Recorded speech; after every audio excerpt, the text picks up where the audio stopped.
ଏବେ ବି ହେଉଛି।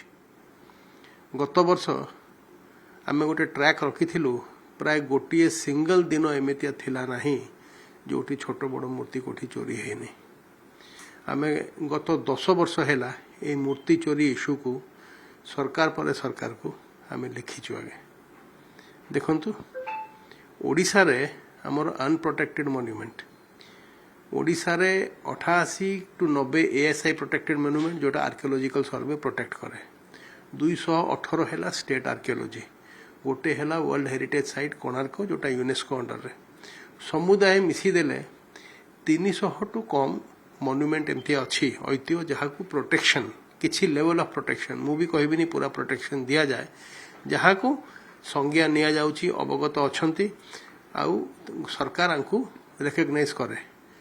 ଆମେ ଇଣ୍ଟାକ୍ରେ ଗତ 14 ବର୍ଷରେ ଓଡ଼ିଶାରେ 6500 ମନ୍ୟୁମେଣ୍ଟକୁ ଡକ୍ୟୁମେଣ୍ଟ କରିଛୁ, ଯେଉଁଟା 300 ବାଦରେ ମାନେ ଅନପ୍ରୋଟେକ୍ଟେଡ୍।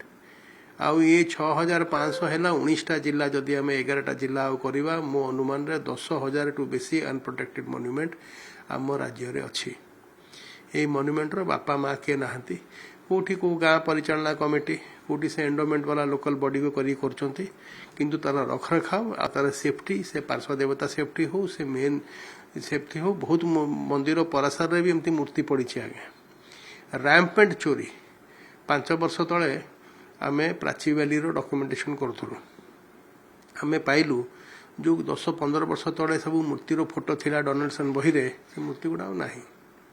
ମୁଁ ଗୋଟେ RTI ପକେଇଥିଲି, ମାତ୍ର 4ଟା ଥାନା, ଆପଣ ଯଦି ନଖରାଠୁ ନେଇକି ଅସ୍ତରଙ୍ଗ ମୁହାଣ ଯାଇ କରିବେ।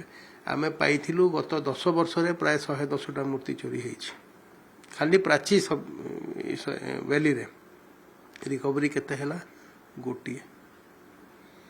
ଆଜି ଓଡ଼ିଶା ଗୋଟେ ଏ ମୂର୍ତ୍ତି ଚୋରଙ୍କର ଗୋଟେ ମାନେ ପାରାଡାଇଜ୍ ତାଙ୍କ ପାଇଁ।